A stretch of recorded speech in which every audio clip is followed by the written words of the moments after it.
ene madaroma ye ne eye atwema Adumasa Dikro na ene be twetwe nkomo eye na Owusu Banahene na Owusu Banahene ohe we so mpom ye nyame adom boko ye de nyame nanu de yekwado de nyame ase na efofi dem di se na wo sumti bre no ye beda ase na wada ma ye ka atwema Adumasa eno ne wo hia ewo atwema kwa homa mensimu atwema kwa homa santaze kwa zuru bofudu na wafa onifa eni bofudu nyina ebom ahaya santase na bofudu na wawrem wafa nifa so o ene se kwanwa dabi ye me ka sa atwema Adumasa on sa atwema no sunti na me di mani kobu kroida ko side ho no ufa wa obetima akoda ko na atwema Adumasa wadama wasi bibi kire wan wasi asafo asafo wachi Adumabonsu eni afen me hu ni yese se de unse nkomo nu mu a me hu ba na wadama Adumasa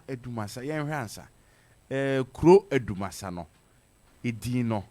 kwan akro ne fa so bai kakra bi na yatiefu hu ni ye Adumasa na ye edua miensa ene siwo na kwadwo betia ene ne dom ebedu wo tomu edum miensa no edum miensa ya se de aya na ye betra ebabo ya sesen ene ye edum miensa ene Adumasa ejawadwa empedisa mo ofa na Adumasa de edin me ka se bie ba ko odumdua no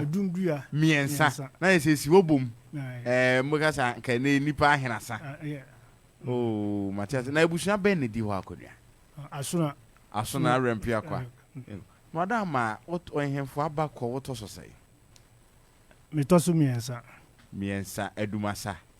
akonya no ada ho achepa na yese efri wona kwadwo betia ne dikan ana kwadwo betia ye asafo hene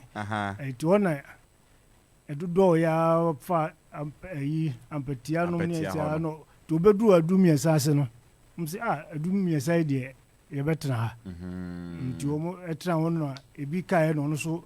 eba ene asafo ene titikuro me de ofa mi na nyame ne nukure ne tiefo ye ka atwema Adumasa no me de mani kobu da ko wan ka ne kure na enye me na anu me kodi community de tie no enti na menim da kura se bo fredu pomu no kuro hye ho ye Adumasa wada ma bedi ade brebe mi bedi ade enche kura afimu ni August 30th 30th August ya je no nya wanya unze ekaketu abizu no ne kotoko akobosu unze kotoko ye 31st na ohene so ye 30th na wadama na wunya mbedi ade ye hwe bonu beka so private life yo minya mbedi ade na meton mpaboa force mpaboa my life nyina adwuma amaye no ai ne nyina medaso ewom ti meduma me na nkrofo odi ebi be kan se ne de Adumasa Dikro na ebi obi ni mo pa so no nim se wo ankasa so ne Adumasa Dikro na edin be na nkrofo di ni mo ka se edin a na are de hye brantie na edin ni mo edwomo de no mfra me 230 me number 230 enti normal 230